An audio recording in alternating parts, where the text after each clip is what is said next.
Good morning. ஒவ்வொரு வருடமும் கார்த்திகை மாதம் வரும் சஷ்டியை முன்னிட்டு தென்காசி மாவட்டம் கடையநல்லூர் தாலுகாவில் உள்ள கிருஷ்ணாபுரம் கிராமத்தில் குடிகொண்டுள்ள ஸ்ரீ பாலசுப்பிரமணிய சுவாமிக்கு 7 நாட்கள் குமார சஷ்டி மகோத்சவம் மிக விமர்சையாக நடைபெறுகின்றது. இந்த வருடமும் நவம்பர் 21ஆம் தேதி தொடங்கி நவம்பர் 27ஆம் தேதி வரை இந்த உற்சவம் மிகவும் சிறப்பாக நடைபெற்றது.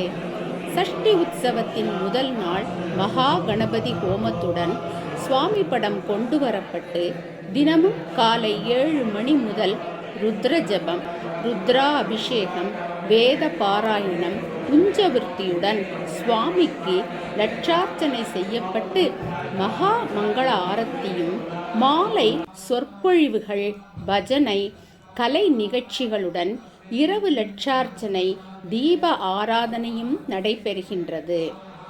குமார சஷ்டி தினத்தன்று ருத்ர ஏகாதேசி, வசோதரா ஹோமம், பால்குடம், மகா அபிஷேகம் மற்றும் தீப ஆராதனையுடன் பிரசாதமும் வழங்கப்படுகின்றது.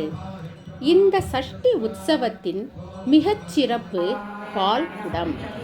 இன்றும் கூட பால்குடம் எடுப்பவர்க்குள் பாலமுருகன் வந்து உட்காருவதை நாம் கண்கூடாக பார்க்க முடியும்.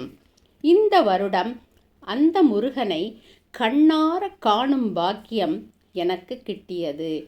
இந்த சமயத்தில் வெளியூரில் செட்டில் ஆகியுள்ள சொந்தக்காரர்கள் எல்லோரும் வந்து ஒன்று கூடி உள்ளூர் வாசிகளுடன் ஒரு சேர கூடி நின்று தோள் கொடுத்து உற்சவத்தை மிக சிறப்பாக நடத்துகின்றனர்.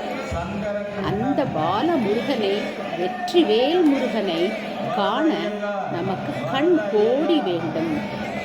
வள்ளி கல்யாணத்தை மற்றும் ஒரு வகையில் நாம் காணலாம்.